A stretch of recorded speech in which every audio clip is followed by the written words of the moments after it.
So what I'm imagining people to do is to get together and, for example, take up one of the books in the reading lists and go through it step by step. Meet on a weekly basis, read the book together, and then create, of course, content for the community. Content which at the very minimum covers the major ideas of the book that are relevant to the bigger picture, that are relevant to the bigger mission of the community.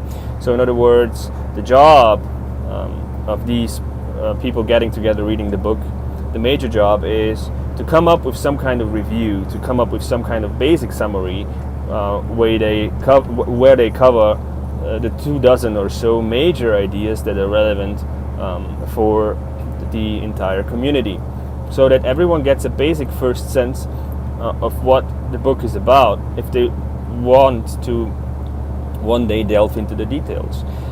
What they should also provide is in-depth discussion of the topics that are being raised in the book. This could be done, of course, in podcast form, where people speak for hours about the different issues that are being raised. What they could also do is point to secondary literature that is useful in interpreting the book, that is helpful and giving you shedding lights on some of the issues involved, and that is introducing some new perspectives. And what they could also, of course, do is review like critical literature of the book.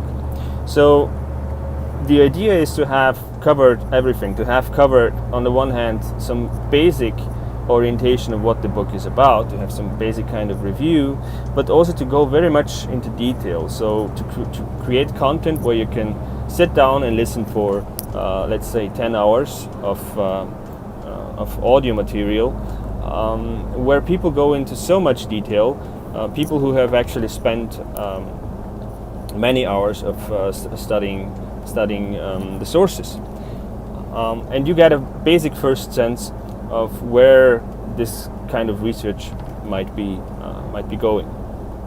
So you create content for any level of commitment that people are willing to give within the community. You create content for those who are new and to the topic and want to have a basic sense of orientation, and you also create content for those who are pretty much who have covered the basics already and who want to go deeper.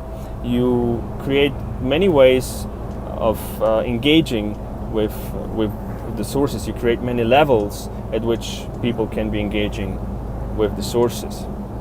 You have, in other words, a low resolution big picture, which is giving you an orientation of what the work is about, and you have also a very high resolution picture on the details that are involved. And I think we have to learn this as a species. We have to learn to think in low resolution big pictures, which give us a basic orientation, and we have also to learn to look in high resolution at problems and be able to make distinctions.